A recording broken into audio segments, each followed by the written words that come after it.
Hey guys, so I honestly don't know how many times I'm going to try to record this because this is my third time. I either repeat myself or I'm like not telling it in order.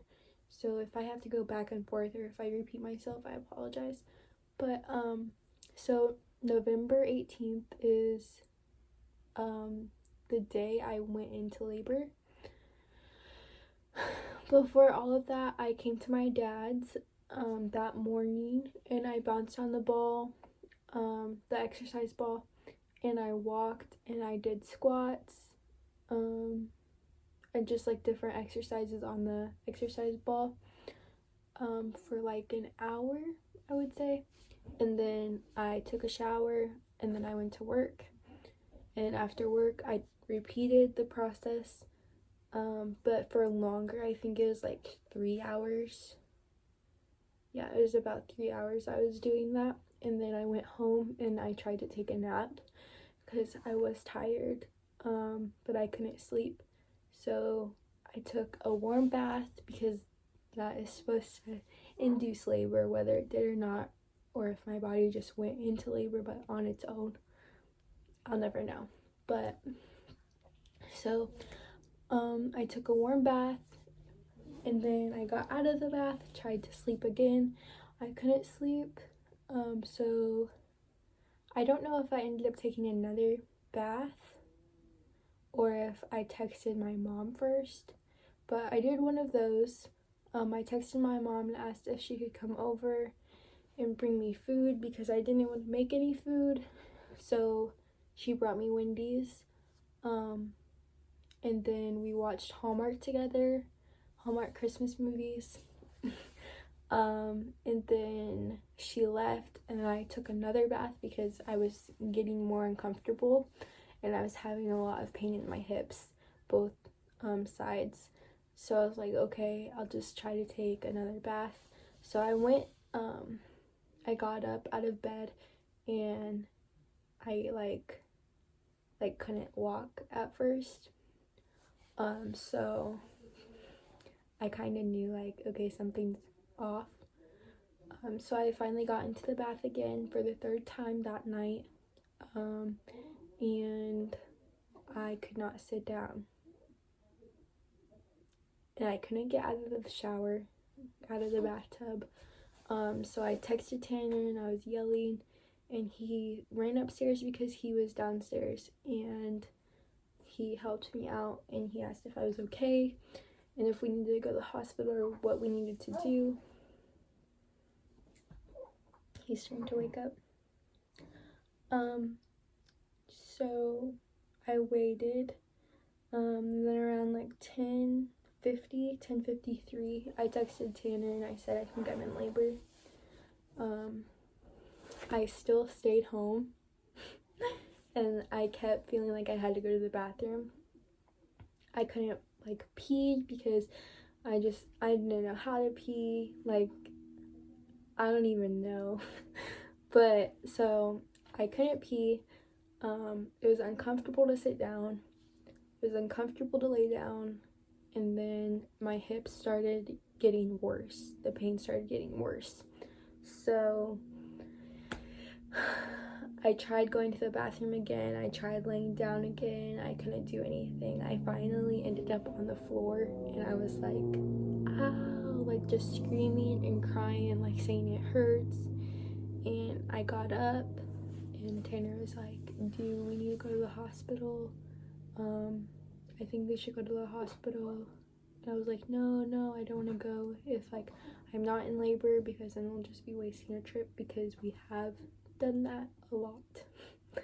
Like 5 times we went to the hospital thinking I was in labor or that something was wrong. So I think we left at around 12, like 11:30, 12 a.m. That night to go to the hospital. We got to the hospital around 1 a.m. The girl at the, where you check in or whatever, she made me so mad. Um, so the girl at the check-in, like I said, she was just making me mad. She logged out on accident, but I'm in pain, and you can tell I'm in pain because I'm like making noises and like swaying back and forth. And then the nurse finally came and got me and took me to triage. She asked if I would like to be wheelchaired there, and I said no because that would take even longer and I could walk anyway, so there's no point. So I walked and we got to triage. She asked me to take a urine sample and change into a gown so I could be checked, and I couldn't do that. I didn't even close the door because I didn't care. I was just in pain, and I wanted to know why I was in pain and like what was going on with my body. At that point, I was like, am I in labor? Like, I could be having him tonight. I was 39 in 2 days when we went, and then I had him 39 3 days. 39 weeks and 3 days. So yeah, I couldn't go to the bathroom. The nurse and Tanner took my clothes off for me. And then I was like, no, I have to go, I can't be checked, like, I have to go, I'm gonna pee. And she said, no, that's just the pressure of the baby. And I said, no, like, I'm going to pee if you check me. So, I didn't want to do that because that'd be even more embarrassing and gross. So I finally went pee, but I was peeing standing up. I couldn't sit down or squat or anything because the pain in my hips were just so bad. So I didn't know if I was getting it in the cup that she gave me, but Tanner and the nurse were in the bathroom with me when I was peeing. So yeah, I gave her the cup. I did pee in it. I just couldn't tell if I was or not. And then I continued to pee because I had to pee. And on the way there, I actually threw up my Wendy's. So yeah. Anyway, so she checked me. She wasn't going to put me on monitor, she said, because of the amount of pain I was in. She just went ahead and checked me. I was at a 7 when we got there, and then she said, I'm going to put you in a labor and delivery room. So she went and she got a room and she got a wheelchair and she wheeled me back there. She hooked me onto the monitors, and I was having contractions every minute and a half.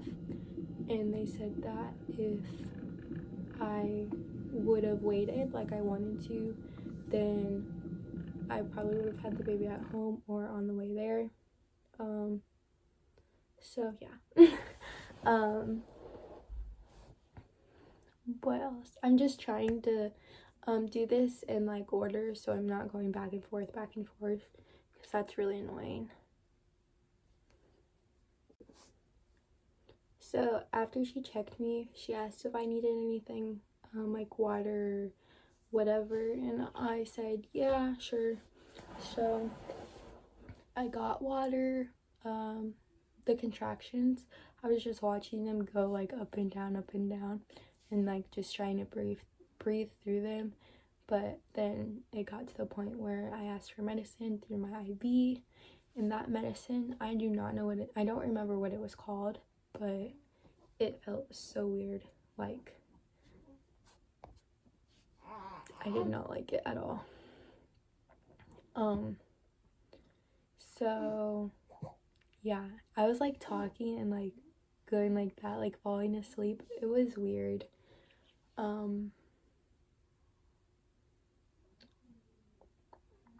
After that, I don't really remember. I just remember being really tired.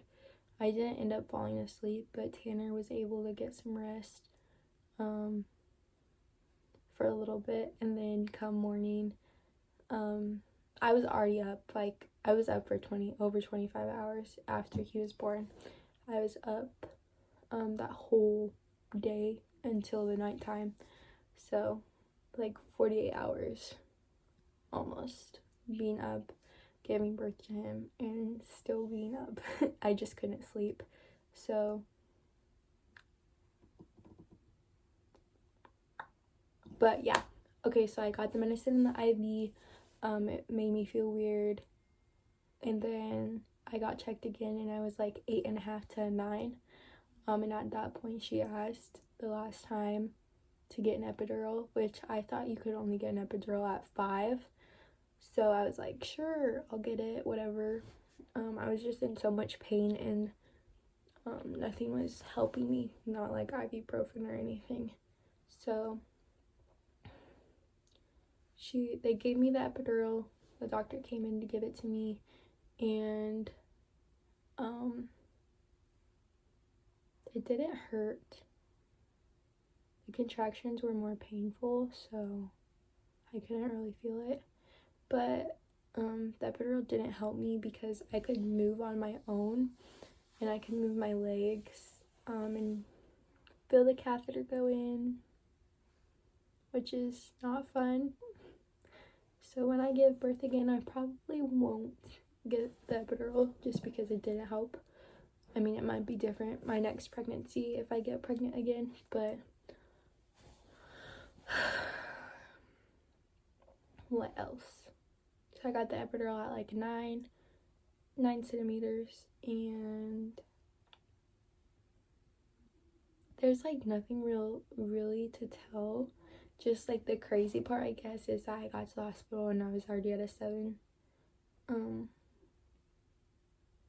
So yeah, I don't know. I feel like my delivery story is kind of boring. I mean, okay, so I guess this is like kind of crazy. I was in a lot of pain, and Tatum was really big. He was like coming down, but he was too big for me. So when I was pushing, he got vacuumed out a little bit, and then they cut me, and then he came out, which is kind of gross. But he was 8'3" and 21.5 inches, so he was a big baby, and they said that that was a big baby for me to have because I'm such a small girl. So yeah, I guess that's the crazy thing about my story.